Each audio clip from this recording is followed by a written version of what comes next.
بسم اللہ الرحمن الرحیم۔ السلام علیکم ویورز، میرا نالج ٹیوب چینل پر آپ کو ایک دفعہ پھر خوش آمدید کہتا ہوں۔ تاریخ اسلام سیریز کے تحت مختلف انبیاء کا ذکر آپ سے کیا جا رہا ہے۔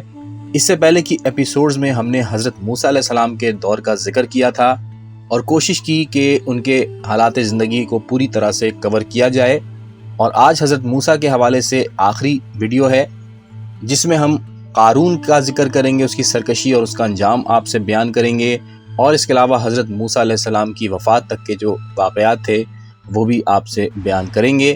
تو دوستو، اس معلوماتی ویڈیو کو پورا دیکھیے گا تاکہ آپ کی معلومات میں بھی اضافہ ہو، اور ویڈیو اگر پسند آئے تو لائک ضرور کیجیے گا اور شیئر کیجیے گا۔ تو ویورز، حضرت موسیٰ علیہ السلام کے دور میں جو ایک شخص تھا جس کا نام قارون تھا، جس کی دولت مشہور ہے، اور اکثر یہ محاورہ استعمال کیا جاتا ہے کہ کہیں تمہارے پاس قارون کا خزانہ تو ہاتھ نہیں لگ گیا، تو اسی شخص کے بارے میں ہم بات کریں گے۔ تو قارون جو ہے وہ اجمی لفظ ہے، اسے عبرانی زبان میں قورہ اور ایک اور روایت کے مطابق قاروح کہتے ہیں۔ اس شخص کا سلسلہ نسب یہ ہے: قارون بن یسہار بن قہاس بن لاوی بن یعقوب علیہ السلام۔ یہ حضرت موسیٰ علیہ السلام کا چچا زاد بھائی تھا۔ نہایت حسین اور خوبصورت آدمی تھا، اسی بنا پر اس کا لقب منور بھی تھا۔ بنی اسرائیل میں اس کی عزت بہت زیادہ تھی، لوگ اسے موسیٰ و ہارون کے بعد سب سے بہتر جانتے تھے۔ یہ توریت کی قرات اور اس کے علم میں موسیٰ اور ہارون کے بعد سب سے عالم سمجھا جاتا تھا۔ پہلے یہ غریب تھا، فقر اور فاقے میں زندگی گزارتا تھا۔ حضرت موسیٰ علیہ السلام جب کوہ طور پر 70 آدمیوں کو لے کر جاتے تھے تو ان میں یہ ضرور ہوتا تھا، اس نے حضرت موسیٰ علیہ السلام سے علم توریت حاصل کیا تھا اور کیمیا بنانا بھی سیکھا تھا۔ اس شخص نے کچھ دولت فرعون سے حاصل کی، کچھ کیمیا گری سے پیدا کی، اور شیطان کی امداد سے یہ مالا مال ہوا۔ حضرت موسیٰ علیہ السلام نے جب دریا عبور کیا تھا تو قارون بھی ان کے ساتھ تھا۔ اس وقت تک اس کا مزاج بگڑا نہ تھا، لیکن خیالات کروٹ لے چکے تھے۔ بنی اسرائیل جب عذاب تیہ میں مبتلا ہونے کے بعد دعا استغفار میں مشغول ہوئے تو قارون نے توبہ و استغفار سے منع کیا اور کہا، کیوں وقت ضائع کرتے ہو؟ توبہ اور استغفار تو بے معنی چیز ہے۔ جب حضرت موسیٰ علیہ السلام کو معلوم ہوا تو آپ نے اس سے کہا کہ اپنی حرکتیں چھوڑ دے اور بدستور اپنے راستے پر لگا رہے، لیکن چونکہ دولت اس کے دماغ میں چھا چکی تھی لہٰذا اس نے آپ کی بات کی پرواہ نہ کی اور آپ سے بحث کی۔ حضرت موسیٰ علیہ السلام کو بے انتہا دکھ ہوا اور آپ وہاں سے اپنے گھر واپس تشریف لے آئے اور آ کر صحن خانہ میں رنجیدہ بیٹھ گئے۔ اس وقت آپ کسی جانور کے بالوں کا ایک جبہ پہنے ہوئے تھے اور جوتیاں آپ کے پاؤں میں تھیں۔ آپ کے چلے آنے کے بعد قارون نے کچھ لوگوں کو بھیجا کہ وہ حضرت موسیٰ علیہ السلام پر گیلی راکھ ڈال دیں۔ چنانچہ ان لوگوں نے ایسا ہی کیا۔ اس پر حضرت موسیٰ کو سخت غصہ آ گیا اور آپ کے بال کھڑے ہو گئے۔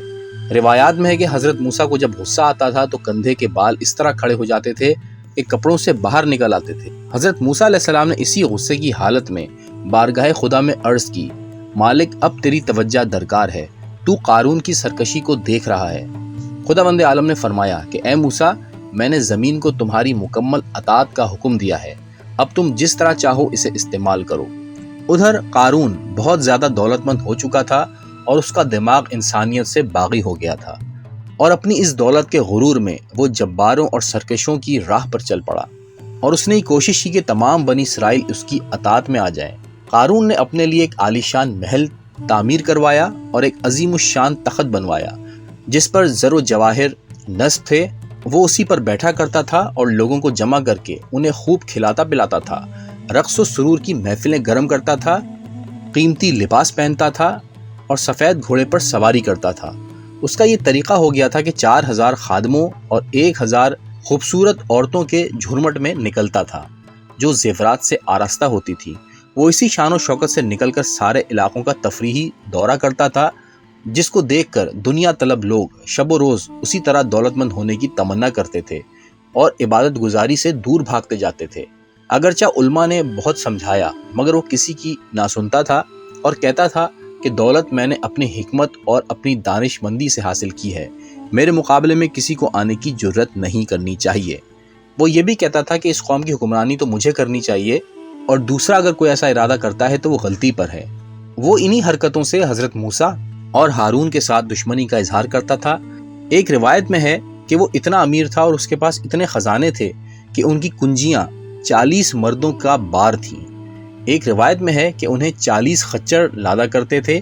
ایک اور روایت میں ہے کہ اس کی یہ کنجیاں کاغذ کی تھیں اور 40 خچروں پر اس کا بار آتا تھا۔ ایک دن قارون نے حضرت موسیٰ اور ہارون پر یہ اعتراض کیا کہ ان لوگوں نے نبوت اور خدمت بیت القربان اپنے میں بانٹ لیا ہے۔ نبوت اور رسالت موسیٰ نے لے لی اور ریاست مذبح اور بیت القربان ہارون اور ان کے اولاد کے سپرد کر دی ہے، حالانکہ ان میں کوئی بھی مجھ سے زیادہ بہتر نہیں ہے، پھر بھی مجھے کوئی عہدہ نہیں دیا ہے۔ جب حضرت موسیٰ علیہ السلام کو اس کی اطلاع ملی تو انہوں نے کہا کہ نہ میں نے نبوت اور ریاست خود حاصل کی ہے اور نہ میں نے اپنا ولی اور اپنا نائب ہارون کو خود بنایا ہے، یہ سب خدا کا کام ہے اور اسی نے یہ سب کچھ کیا ہے۔ اس کے بعد اس نے حضرت موسیٰ علیہ السلام کو نعوذ باللہ ذلیل کرنے کے لیے ایک عورت کو جس کا نام ستیر تھا اور جو بنی اسرائیل میں زناکارہ مشہور تھی، اس کو بلوایا اور اسے بہت زیادہ زر و جواہر دے کر اس بات پر تیار کیا کہ وہ ٹھیک اس وقت جب حضرت موسیٰ واز میں مشغول ہوں مجمع میں کھڑی ہو کر یہ کہہ دے کہ موسیٰ نے میرے ساتھ زنا کیا ہے۔ چنانچہ وہ عورت باتوں میں آ گئی اور مال و دولت لے کر چلی گئی اور اس موقع پر لائی گئی جب حضرت موسیٰ علیہ السلام واز کے لیے کھڑے ہوئے تھے۔ حضرت موسیٰ علیہ السلام نے بروایت سالبی جب اپنے واز میں ارشاد فرمایا کہ جو شخص چوری کرے گا اس کا ہاتھ کاٹ دوں گا، جو کسی پر افترا کرے گا اسے 80 کوڑے ماروں گا، اور جو شخص زنا کرے گا جس کی عورت نہ ہو اسے 100 کوڑے ماروں گا، اور جو ایسا شخص زنا کرے گا جس کے عورت بھی ہوگی تو اتنی دیر تک رجم کروں گا کہ وہ مر جائے گا۔ حضرت موسیٰ علیہ السلام کا یہ فرمانا تھا کہ قارون کھڑا ہو گیا اور کہنے لگا کہ اے موسیٰ، اگر تم نے خود زنا کیا ہو تو تمہارے لیے کیا سزا ہوگی؟ حضرت موسیٰ علیہ السلام نے فرمایا کہ قانون خداوندی سب کے لیے یکساں ہے۔ اس نے کہا کہ لوگ کہتے ہیں کہ آپ نے مشہور زناکار ستیر سے زنا کیا ہے، بتائیے آپ کے ساتھ کیا سلوک کیا جائے؟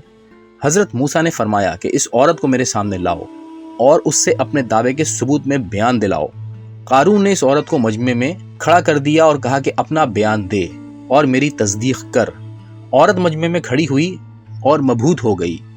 اس پر حق کا کچھ ایسا رعب طاری ہوا کہ وہ بجائے موسیٰ کے خلاف کہنے کے بول پڑی کہ اے موسیٰ، خدا گواہ ہے کہ قارون نے آپ کے خلاف بالکل غلط الزام لگایا ہے۔ بات یہ ہے کہ اس نے مجھے زر و جواہر دے کر اس امر کے لیے تیار کیا تھا کہ میں اس کی سازش کو کامیاب بنانے میں اس کی مدد کروں۔ اس نے مجھے صرف اس مقصد کے لیے کہ میں آپ کو زنا کے الزام میں ملوث کروں مجھ پر دباؤ ڈالا، لیکن میں اب ایسا نہیں کر سکتی۔ آپ نے ہرگز ایسی کوئی بدفعلی نہیں کی ہے، میں اس کی گواہی دیتی ہوں۔ اس کے بعد اس نے ان تھیلیوں کو جن پر قارون کی مہر لگی ہوئی تھی پیش کیا۔ اس طرح قارون کا بغض اور اس کی حرکت لوگوں پر واضح ہو گئی۔ ایک اور کتاب روضۃ الصفا میں ہے کہ اس زانیہ نے اس واقعے کے بعد مجمع میں کھڑے ہو کر کلمہ لا الہ الا اللہ موسیٰ کلیم اللہ پڑھا اور مسلمان ہو گئی۔ اس کے بعد حضرت موسیٰ علیہ السلام نے فرمایا کہ اے قارون، تو نے یہ کیا حرکت کی؟ تجھے شرم نہیں آتی کہ تو اتنا مالدار ہونے کے باوجود زکوٰۃ نہیں نکالتا اور الٹی سیدھی حرکتیں کرتا ہے، لہو و لعب میں مشغول رہتا ہے اور بہتان ترازی کو اپنا شعار بناتا ہے؟ قارون نے کہا کہ اے موسیٰ، تم یہ نہیں سوچتے کہ تم سے اور ہارون سے بہتر اس قوم میں اور لوگ بھی موجود ہیں، لیکن تم نبی اور ہارون تمہارے وصی بنے بیٹھے ہیں، اس پر تم قناعت نہیں کرتے اور مال و زکوٰۃ وصول کر کے مالدار بننا چاہتے ہو اور لوگوں کو فقیر بنا دینا چاہتے ہو۔ حضرت موسیٰ علیہ السلام نے فرمایا کہ میں خود نبی بنا ہوں، نہ ہارون وصی اور نہ زکوٰۃ اپنے لیے خود وصول کرتا ہوں، یہ سب خدا کی طرف سے ہے اور جسے وہ اہل سمجھتا ہے اس کو اپنے منصب کا ذمہ دار بناتا ہے۔ ایک دن حضرت موسیٰ مذبح کی طرف سے گزرے تو دیکھا کہ قارون اور اس کے ساتھی ایک جگہ بیٹھے ہیں۔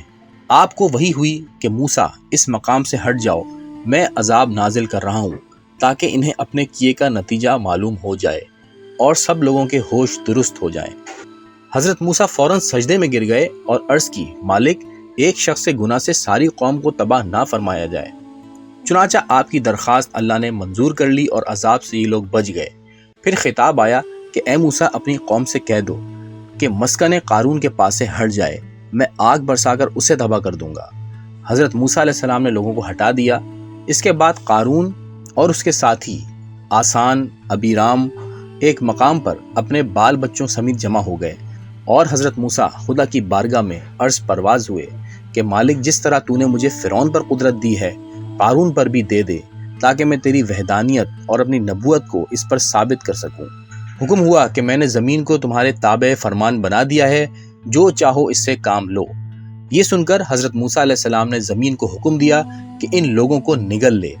چنانچہ زمین نے گھٹنے تک قارون کو اپنے اندر دھسا لیا۔ قارون نے کہا، موسیٰ تم نے بڑا اچھا جادو کیا ہے۔ آپ نے پھر زمین کو حکم دیا۔ قارون زمین میں مزید دھسنے لگا، یہاں تک کہ کمر تک اندر ہو گیا۔ اب اس کو گھبراہٹ شروع ہوئی اور اس نے فریاد شروع کی۔ حضرت موسیٰ نے ایک نہ سنی اور بار بار حکم دیا، یہاں تک کہ 70 مرتبہ زمین کو حکم دیا، اور زمین تھوڑا تھوڑا قارون کو نگلتی گئی اور وہ زمین میں اترتا چلا گیا، یہاں تک کہ کفر کے یہ اصحاب ناپید ہو گئے اور زمین بند ہو گئی اور یہ اندر مکمل طور پر دھنس کر غائب ہو گئے۔ دوسرے لوگوں نے جب یہ دیکھا تو اس مقام سے بھاگ نکلے کہ کہیں اس عذاب کا اثر ہم تک بھی نہ پہنچ جائے۔ پھر چند منافقین نے کہا کہ موسیٰ نے یہ سب کچھ اس لیے کیا ہے تاکہ وہ قارون کے مال پر قبضہ کر لیں۔ حضرت موسیٰ کو اس خیال کی اطلاع بطور کشف ہو گئی۔ انہوں نے دعا کی تو قارون کا سارا مال و زر، سونا جواہرات، وہ بھی زمین کے بطن میں چلے گئے اور سب دفن ہو گیا۔ اس کے بعد آسمان سے آگ آئی اور اس کے تمام مصاحبوں کو جلا کر خاکستر کر گئی۔ ویورز، اب بات کرتے ہیں حضرت موسیٰ کی عمر، وفات اور قبر کی۔ حضرت موسیٰ علیہ السلام نے بحکم خدا حضرت ہارون علیہ السلام کو اپنا جانشین بنایا تھا، لیکن جب حضرت ہارون کا آپ کی زندگی میں ہی انتقال ہو گیا تو حضرت یوشع بن نون کو اپنا جانشین بنایا۔ حضرت موسیٰ علیہ السلام نے ایک اہم اجتماع میں ایک تقریر فرمائی اور آخر میں کہا، میں نے خدا کے تمام ارشادات تم تک پہنچا دیے اور اس کے احکام تمہیں بتا دیے، تم ان تمام باتوں کا اتباع کرنا اور ان پر عمل کرتے رہنا۔ اب میری عمر 120 سال کی ہو چکی ہے اور میری وفات کا وقت آ چکا ہے، اور سنو، یہ یوشع بن نون ہیں جو تم پر میرے بعد حاکم ہوں گے، ان کی بات کان دھر کے سننا اور ان کی دل و جان سے اطاعت کرنا، یہ تم میں حق کے ساتھ فیصلہ کریں گے۔ سنو، وہ شخص ملعون ہوگا جو ان کی مخالفت کرے گا اور ان کی نافرمانی کرے گا۔ ایک اور کتاب میں ہے کہ حضرت موسیٰ علیہ السلام نے بنی اسرائیل کے ایک عظیم اجتماع سے خطاب کیا اور انہیں احکام توریت سے آگاہی بخشی۔ یہ واقعہ ہے مصر سے نکلنے کے 40ویں سال کا۔ آپ نے سب کو نصیحت فرمائی اور آئندہ آنے والے واقعات اور حالات کی نشاندہی بھی کی، اور بنی اسرائیل کی نافرمانی کے حوالے سے بخت نصر کے قتل و غارت کی طرف بھی اشارہ کیا اور بتایا کہ میرے بعد جو پیغمبر آ رہا ہے اس کی اطاعت تم پر لازم اور واجب ہوگی۔ اگر تم اس کی اطاعت نہ کرو گے تو میں تم سے آئندہ محاسبہ نہ کروں گا۔ پھر آپ نے ایک نوشتہ لکھ کر قوم کے حوالے کیا۔ جب آپ نہایت لمبی چوڑی تقریر کر چکے تو یوشع بن نون کو بلا کر انہیں اپنا خلیفہ اور جانشین بنایا اور کہا کہ میں اس مقام یرون سے باہر نہ جا سکوں گا اور مجھے اسی مقام پر موت آئے گی۔ حضرت موسیٰ علیہ السلام جب اپنی تقریر سے فارغ ہوئے تو حکم خداوندی پہنچا کہ اے موسیٰ، اب تم کوچ کرنے والے ہو، اٹھو اور کوہ اباریم پر چلے جاؤ جو زمین مواہب پر اریحا کے روبرو ہے، تاکہ میں تم کو وہ تمام مقامات دکھا دوں جن پر بنی اسرائیل کے قبضے کا میں نے وعدہ کیا ہے۔ یہ سن کر حضرت موسیٰ پہاڑ پر چلے گئے۔ زمین کے نظارے کے بعد آپ نے اس زمین وادی مواب میں انتقال فرمایا اور وہیں مدفون ہوئے۔ کتاب رائس الصالبی میں ہے کہ وفات کے وقت آپ کی عمر 120 سال کی تھی۔ علامہ جزائری نے آپ کی عمر 240 سال تحریر فرمائی ہے۔ تاریخ طبری اور قصائص سے علامہ جزائری میں ہے کہ حضرت موسیٰ علیہ السلام پہاڑ پر تھے کہ ایک شخص کو قبر کھودتے ہوئے دیکھا۔ پوچھا کہ کیا ارادہ ہے؟ اس نے کہا کہ ایک ولی خدا کے لیے قبر کھود رہے ہیں۔ حضرت موسیٰ علیہ السلام نے کہا کہ میں بھی تمہاری کچھ امداد کر سکتا ہوں؟ اس نے کہا ضرور کریں۔ دونوں نے مل کر قبر کھودی۔ جب قبر ناپنے کا سوال ہوا تو حضرت موسیٰ نے کہا کہ میں اس میں لیٹ کے دیکھتا ہوں۔ چنانچہ وہ قبر میں لیٹے تو ملک الموت نے آپ کی روح قبض کر لی۔ دوستو، یہاں پر آج کی ویڈیو کا اختتام کرتے ہیں۔ تاریخ اسلام سیریز کے تحت اگلی ویڈیو میں ہم حضرت ہارون علیہ السلام کا ذکر کریں گے۔ آج تک کے لیے اتنے ہی، ملتے ہیں اگلی ویڈیو میں، تب تک کے لیے اللہ حافظ۔